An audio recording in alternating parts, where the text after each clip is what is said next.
अस्सलामुअलैकुम। उम्मीद है आप सब ठीक होंगे। आज हम देखेंगे चैप्टर 12 के last topics that is additional concepts. इसमें सबसे पहले हमारे पास है auditors course of action if he identifies a weakness in internal control. अगर ऑडिटर जो है वो इंटरनल कंट्रोल में वीकनेस आइडेंटिफाई करता है तो उसका क्या एक्शन लेगा वो।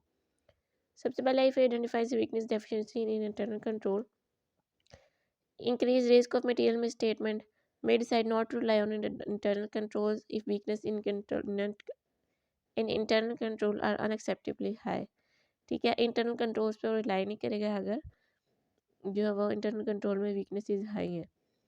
Communicate deficiency in internal control to management on timely basis, if deficiency is significant communicate it to those charge with governance in writing. Next है management letters and its content. Management letter जो है वो auditor prepare करता है ताकि वो जो internal control में डेफिशिएंसीज हैं वो मैनेजमेंट और डायरेक्टर्स के साथ कम्युनिकेट कर सके। ठीक है, इसमें जो है क्या क्या एलिमेंट्स होते हैं, description of internal control deficiency, potential effect, ये कॉन्सिक्वेंसेज होते हैं डेफिशिएंसी के, और सजेशन होती है कि क्या सजेशन जो है वो इसमें आप देते हैं, क्या रेमेडी आप इसमें सजेस्ट करते हैं। एग्जांपल क्या है इसमें, फॉर एग्जांपल अगर आपने you observe during understanding of internal control system that credit limits are generally not set for credit customers. अगर क्रेडिट कस्टमर्स के लिए क्रेडिट लिमिट नहीं सेट तो ये जो है वो एक वीकनेस हो सकती है इंटरनल कंट्रोल में। तो इसको आप कैसे ओवरकम कर सकते हैं, इसके लिए जो है आप हर क्रेडिट कस्टमर के लिए क्रेडिट लिमिट सेट करें और उसको रिव्यू लाजमी करें। उसको सेल ऑर्डर प्रोवाइड करने से पहले, उसके लिए सेल ऑर्डर अप्रूव करने से पहले उसको रिव्यू लाजमी करें। ठीक है, नेक्स्ट हमारे पास है internal control system in small entities.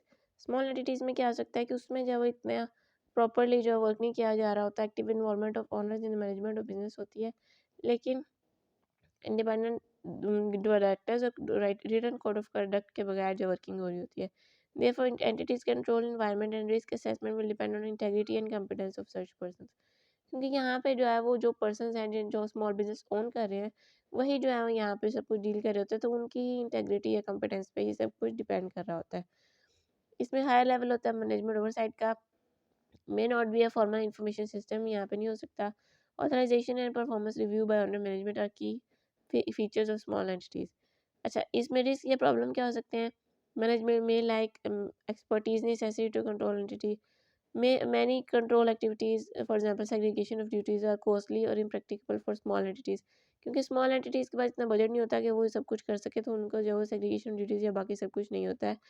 उसके बाद greater potential for management override के चांस होते हैं। Audit trail of transaction may not be available. ठीक है, next effect of on audit report, auditors is unlikely to use CAATs. CAATs यहाँ पे है कंप्यूटर असिस्टेड ऑडिट टेक्निक्स। ठीक है, जब स्मॉल एंटिटी है वो इतना जो है वो एफिशिएंटली वर्क नहीं कर रही है, स्मॉल स्केल पे काम करी, तो यहाँ पे कैट्स नहीं यूज़ किए जा सकते।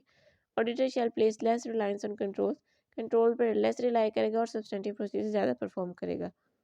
अच्छा जी, यहाँ पे हमारे पास है ऑडिट लेटर्स। जो भी ऑडिट लेटर्स होते हैं क्या टाइप होती है और इसको कौन प्रिपेयर करता है, किसको दी जाती है, टाइमिंग क्या होती है और इसकी डिस्क्रिप्शन क्या होती है, ये सब कुछ यहाँ लिखा है, आपने रीड करना है। और ये आपके लिए एक जैसे कह सकते हैं समरी है तमाम ऑडिट लेटर्स की, जैसे प्रोफेशनल क्लियरेंस लेटर है, ऑडिटर प्रिपेयर कर रहा है, प्रीडिसेसर ऑडिटर को दे रहा है, और टाइमिंग क्या होगी, एक्सेप्टेंस ऑफ ऑडिट क्लाइंट से पहले।